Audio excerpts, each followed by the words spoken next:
Las papayas. Estas son las mañanitas que cantaba el rey David. A las muchachas bonitas se las cantamos aquí. Esperanza escuchó cantar a papá y a los demás. Estaban bajo su ventana y sus voces eran claras y melodiosas. Antes de darse cuenta, sonrió porque su primer pensamiento fue que hoy era su cumpleaños. Debería levantarme y lanzarle besos a papá. Pero cuando abrió los ojos se dio cuenta de que estaba en la cama de sus papás, en el lado de papá, que todavía olía a él y que la canción la cantaban en sus sueños. ¿Por qué no había dormido en su habitación? Entonces, los acontecimientos de la noche anterior la devolvieron de golpe a la realidad. Su sonrisa se desvaneció, sintió una opresión en el pecho y un negro manto de angustia borró toda su alegría. Papá y sus rancheros habían sido asesinados en una emboscada mientras arreglaban una cerca en el extremo más alejado del rancho. Los bandidos les robaron las botas, las sillas de montar y los caballos. Incluso se llevaron la cecina que papá llevaba en el bolsillo para Esperanza. Esperanza salió de la cama y se puso un chal sobre los hombros. Le pareció que pesaba más que de costumbre. ¿Era la lana o le pesaba el corazón? Bajó las escaleras y bajó las escaleras y se quedó en la sala. La casa estaba vacía y reinaba el silencio. ¿Dónde estaba todo el mundo? Entonces recordó que abuelita y Alfonso tenían previsto llevar a mamá a ver al cura esa mañana. Cuando estaba a punto de llamar a Hortensia, oyó que alguien llamaba a la puerta. ¿Quién es? Gritó Esperanza a través de la puerta. El señor Rodríguez. Traigo las papayas. Esperanza abrió la puerta. El papá de Marisol estaba frente a ella, con el sombrero en la mano, y a su lado había una gran caja de papayas. Tu papá me las encargó para la fiesta de hoy. Intenté entregarlas por la cocina, pero nadie me respondió.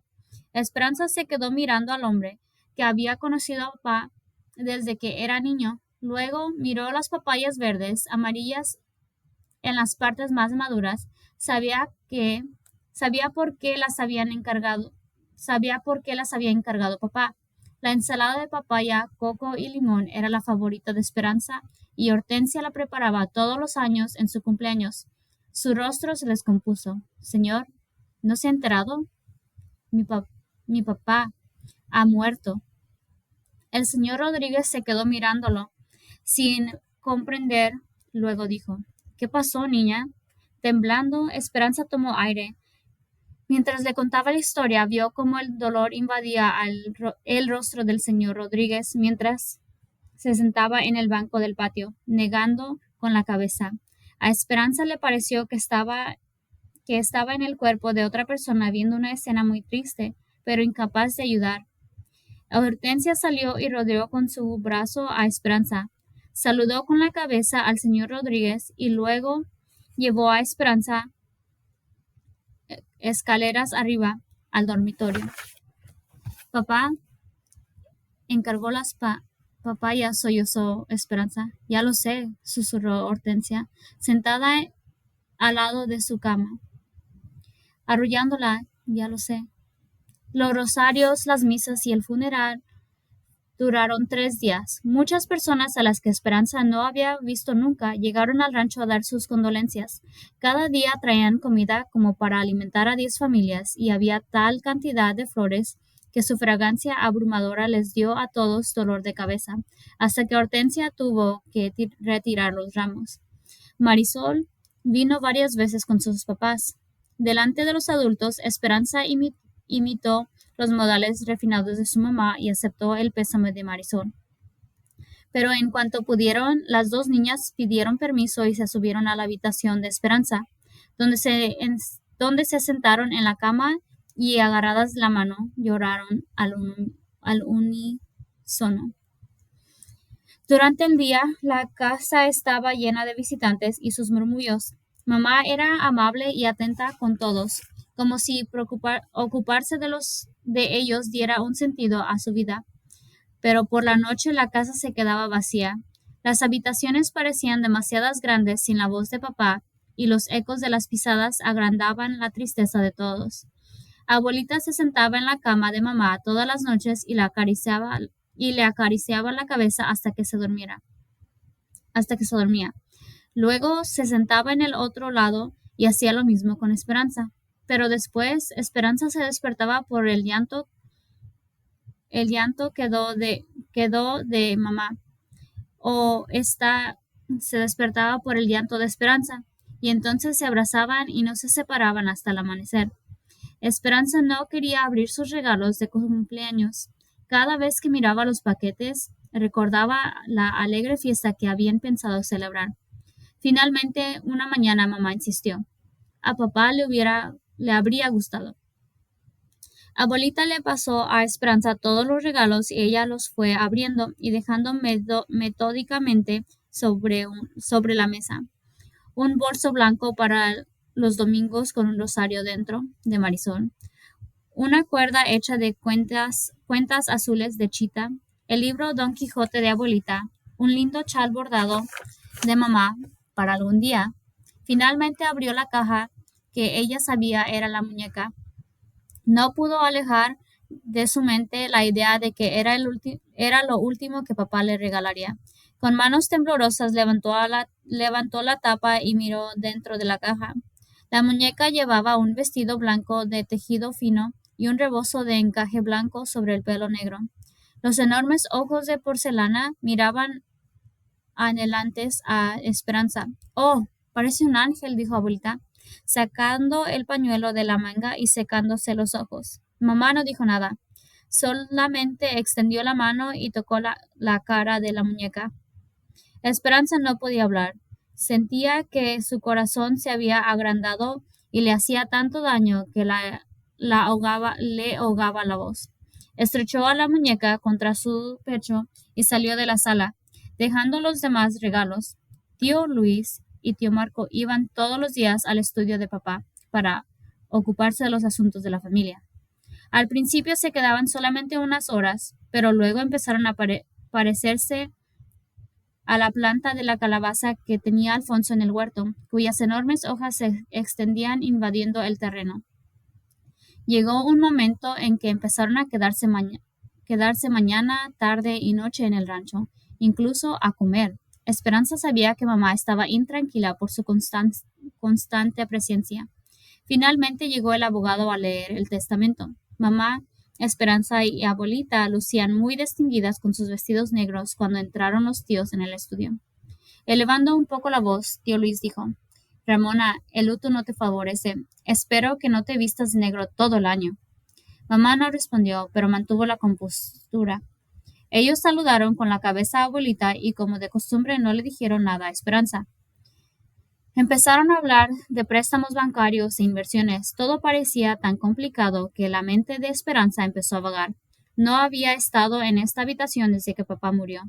Miró el escritorio de papá y sus libros, la cesta de tejer de mamá con los ganchos de plata que papá le había comprado en Guadalajara, la mesa junto a la puerta donde estaban las tijeras de podar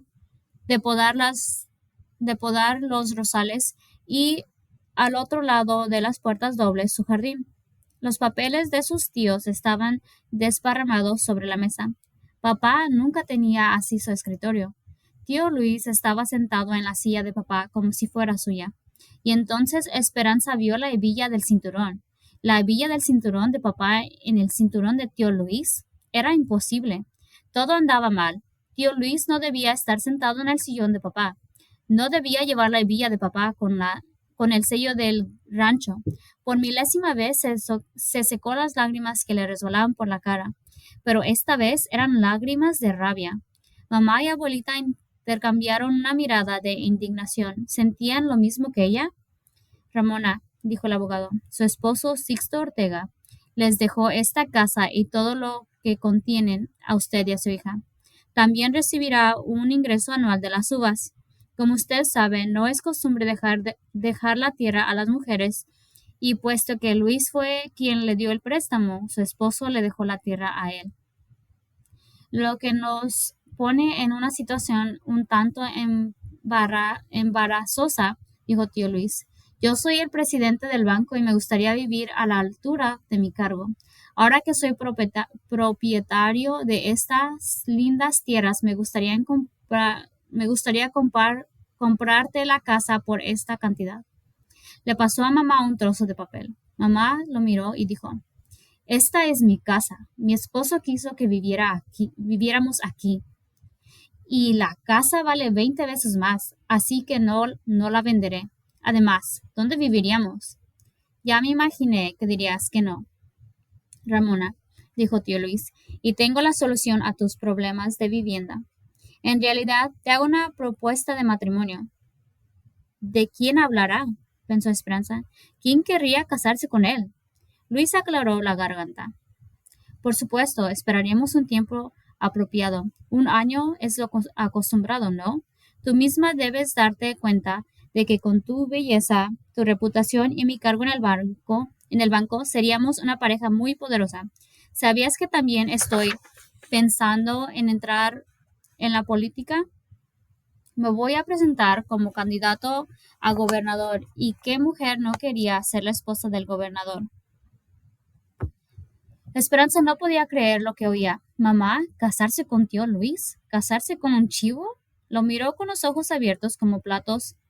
Luego miró a mamá. El rostro de mamá mostraba un dolor horrible y se paró y habló pausadamente. No tengo el menor deseo de casarme contigo, Luis, ni ahora ni nunca. Francamente, tu oferta me ofende. La cara de tío Luis se endureció como si fuera una roca y los músculos de su delgado cuello se crisparon. Te arrepentirás de tu decisión, Ramona. No olvides que esta casa y sus uvas están en mi propiedad. Puedo hacerte la vida difícil, muy difícil. Dejaré que lo pienses, pues la oferta es más que generosa. Tío Luis y tío Marcos se pusieron los sombreros y se marcharon.